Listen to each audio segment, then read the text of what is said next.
Welcome back to another video. So one of the most asked questions in the photography industry is, do you really need a full frame camera to be classed as a professional photographer, or if you even need one at all? Well, in this video I'll be answering most, if not all, of your questions on this topic and delving into the differences between sensor sizes. So first of all, let's clear a common misconception.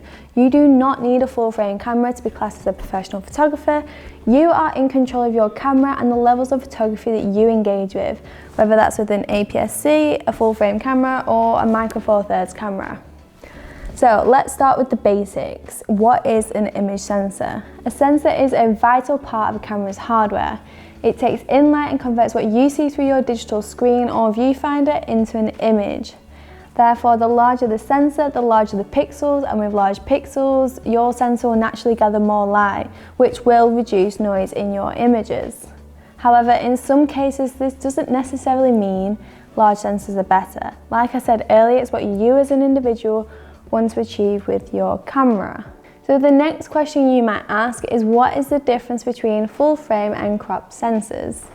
To put it in simple terms, it's the difference in size of your image sensor in your camera. A full frame camera has a larger sensor of 36 by 24 millimeters, and most APS-Cs has the same ratio, 3 by 2, but in most cases has a smaller sensor of 24 by 16, depending on the manufacturer. There are two common types of crop sensors, one being APS-C, typically found in the Sony A6000 series and Fujifilm X series, as well as Canon and Nikon DSLR and mirrorless cameras, and a Micro Four Thirds sensor typically found in the Panasonic Lumix G and Olympus OMD cameras. Here you can see the difference between all three sizes of sensors using the same focal length. Fundamentally, when you take a picture on a full frame camera with a 35mm lens, the image will get projected into the camera's image sensor.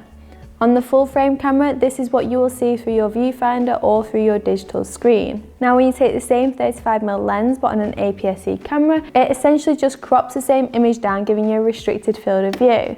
Here is a better example. You can see the difference between the two shots. So when you're buying a camera, you'll need to take the crop factor into consideration in terms of using a camera with an APS-C or a Micro Four Thirds sensor. At the end of the day, it all depends on you as a photographer. You don't need a full frame camera to be classed as a professional photographer, nor the same with an APS-C or a Micro Four Thirds camera. It's how you as a photographer utilize it and what type of photography you enjoy. The term full frame comes from film photography. The most common type of film used, and still is 35mm film. Full frame sensors are the same size as a frame of 35mm film. In a film camera, you would expose a frame of 35mm film to get an image. A sensor is a bit like a reusable film. The sensor is exposed to light and a digital image is formed. When digital cameras were first introduced, the sensors were very small, but most photographers were used to using the 35mm film. Most of the early DSLRs used the same lenses as a 35mm film, but because the sensor was so small, less of the scene was captured. It was cropped. Hence the phrase crop factor. This is why you'll see lens focal lengths described as 35mm equivalent terms a lot as well. So now let's delve into the crop factor. The crop factor allows you to figure out what the field of view would be on a 35mm film format equivalent camera based on the actual focal length you are using on an APS-C or a Micro Four Thirds camera. You simply multiply your focal length to the crop factor number to get the equivalent focal length to a full frame camera. Here are all the crop factors for different sensor sizes.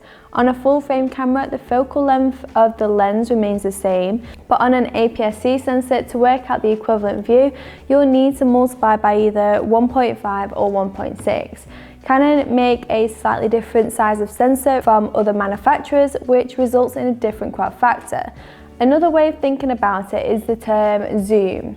With a crop sensor, you're automatically going to be a little bit more zoomed in than you would be with a full frame sensor. You might be wondering, why is this important? Well, you don't want to buy the wrong lens for your needs. So for wildlife photographers, using a crop sensor would be a real advantage. If you want to get close to your subject, a 70 to 200mm lens automatically becomes a 105 to 300mm lens. For portrait photographers, an 85mm lens is usually quoted as a great choice. But on a crop sensor camera, this would become 127mm and it'd be too zoomed in. You'd be better to use a 50mm lens in this case. When you shop for a crop sensor camera, you will need to consider the crop factor and when to apply it before purchasing.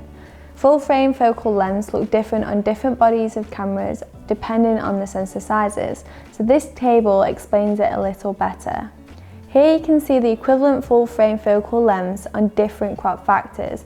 Say I wanted a 50mm focal length on a Canon APS-C, the focal length outcome would be 80mm because I would have to multiply 50 by 1.6 to figure out the equivalent. Therefore, to get the equivalent to a full frame 50mm lens, I would have to use a 35mm to get similar results in a field of view. So you essentially just reverse the equation to figure out the focal length you will need. So feel free to screenshot these tables to keep on hand because I know how confusing it can get. However, using a crop sensor camera might have an advantage to certain photographers.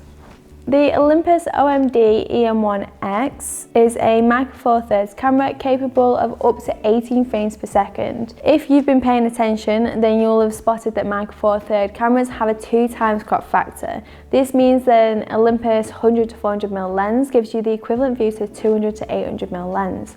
This means you can get much closer images of wildlife without getting too near and potentially spooking it. For macro photographers, it means you can be further away from your subject, so great for skittish insects, while still achieving a tightly framed image of your subject. Here is a basic guidance on what might work well for certain photographers. As you can see, there is a lot of benefits for all sensor sizes, accommodating different needs for different photographers. For example, a full frame camera has better image quality from larger pixels, generally performs better in low light, and has a controlled depth of field. There are many different reasons for each style of photography to be categorized in these sections. So let me know in the comment section if you want me to break down each pro and con for each category.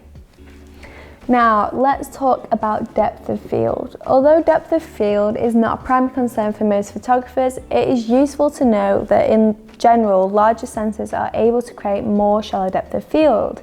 If taking images of gorgeous blurred backgrounds or shooting cinematic looking videos is crucial, then combining a lens with a larger aperture, so a lower f number, and a camera with a larger sensor is your best choice. Micro Four Thirds cameras can achieve bokeh, but not as easily as full frame cameras.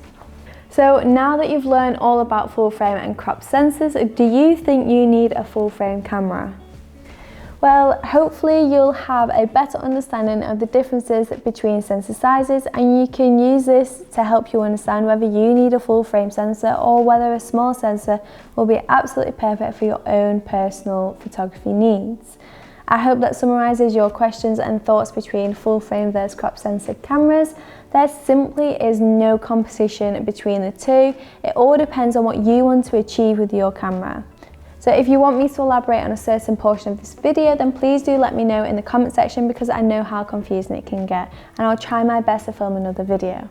So thank you for watching, and please do click like and subscribe and the bell icon so that you can get notified every time that we upload a new video in the future. So until the next video, I will see you all very soon.